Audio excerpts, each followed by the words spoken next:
د ملګری تاسو کړه دې چې د جمعې د مانزه پوره طریقه راته بیان کړي.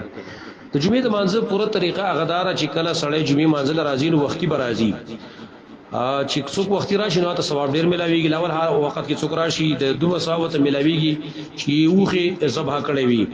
او دویم حالت کې چراشي دویم وخت کې نو کغوا دریم حالت کې چيله او څلورم حالت کې چرګ پنځم حالت کې انډا دې صدقه کړي وي نو وختي برازي. نو دغه لپاره طریقه دار چې به غسل وکي غسل بو کی او به دغه نرستا تیل ولګي خوشبو بو ولګي او نوې جامې بو غوندي بیا براشي جمعه چراغ نو بیا تحیت المسجد چې کوم دوه رکعات مز هغه بو کی د ضروری.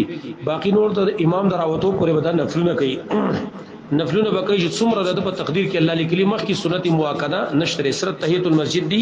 باقی نور نوافل چې څومره د په تقدیر کې لیکلي شوی دی هغه ځان لو کی او قاصي تلاوت کې هم کول شي به چې کله امام راووت نو د خاموش کینی امام دوه رکعات منځ کې د جمعې او خطبه نورستا او چې کله غیر فارغ شنو نورست بیا د منسکون کې لپاره بهتر طریقه غدار چې څلور رکعات سنت هغه وکي. حدیث مسلم کې راغلی من کان منکم مصليا بعد الجمعه فليصلي اربعه. سوچ بتا سو کې د جمعې د مانځه نورست منسکون څلور رکعات لري وکي.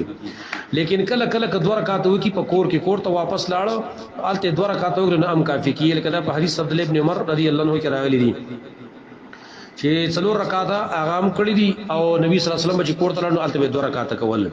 بعض علماء ته تطبیق کړی دي چې څوک په جمعات کې دا سنت کې نو څلور وکي او چې کوړه تلانو نه بیا بدو کوي.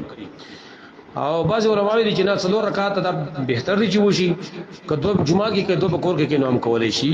او باقی نور نوافل لیک شپږ رکعات دي کوي ان دوه سنور کوي نو دا په آثار د صحابه کرامو کې راغلي څلور رکعات به سنت شي او دوه رکعات به کوم دي غنفل شي او کله نور سکه نو هم کولای شي دا قدمانځه طریقه د جمعې.